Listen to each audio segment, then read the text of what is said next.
So this is a stretches and warm-ups to help you achieve the splits. So the first thing you want to do is warm up your hips. You got to focus on your hips. There's a fluid in all of your joints that when it releases, it helps lubricate. And so you want your hips to be all nice and warm and able to have its full range of movements. So how you start doing that is you lay on your back and rock your heels. I guess I'll go ahead and demonstrate that. Might as well. I'm already warm. I just did a yoga class. So you just lay and you just heel rock, and your heels should move your head because everything in your body's connected. You're connected crown of your head to your tailbone, hand to foot, across your body.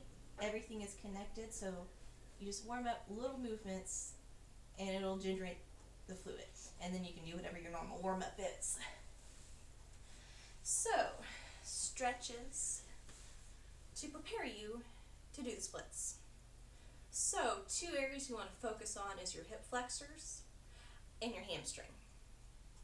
Your hip flexor, and you won't be able to see my head when I stand up, is right here. And then you're going to know this, your hamstring is here. Where most people have trouble is the back of the knee. So, in theory, your hips are warm, your whole body's warm. So one stretch you can do, this is going to seem obvious, but just a deep lunge, and you should feel it on the front of your hip flexor. And then you can always lean back and stretch the front. And I personally, I hold a stretch until it's uncomfortable, and then I hold it a couple seconds longer. I don't think there's a point in holding a stretch for more than a minute.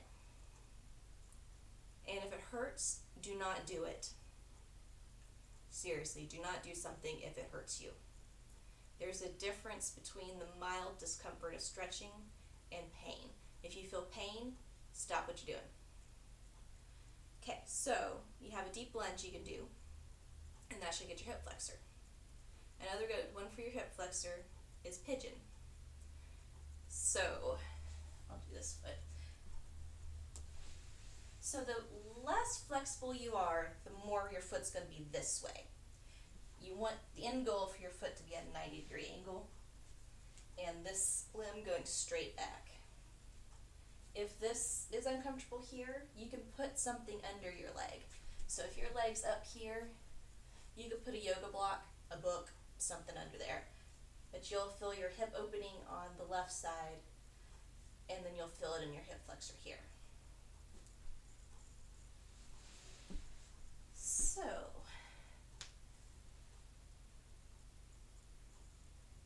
another thing that might help, it might not, I don't know, is to be in downward facing dog and lift your leg up.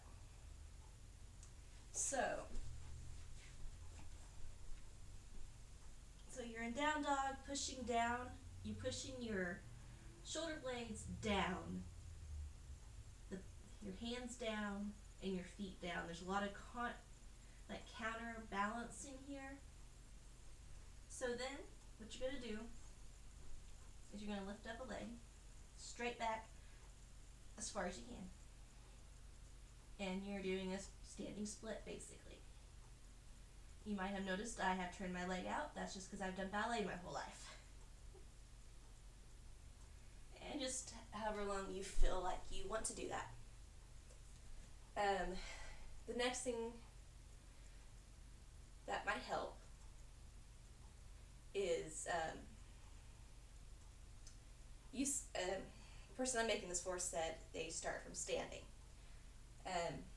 I never start from standing, but I'll go starting from standing right now just to demonstrate some possible tricks you could use.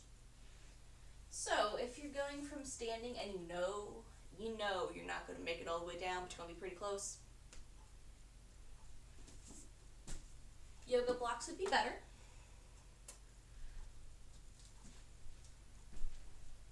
But as you slide, you can adjust different heights. And I can't help myself, I just fall into it. But you can hold yourself up. You could put a book or a yoga block under your leg.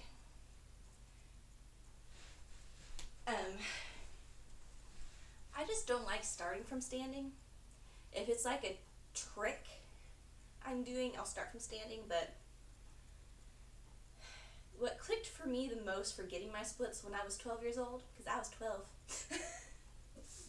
was we were starting on our knees. Which leg did I just do? Did I do right? I think I did right.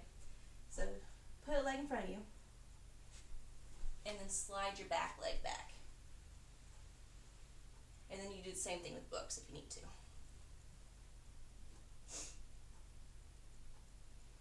I hope that helps. And I hope I don't sound like an idiot.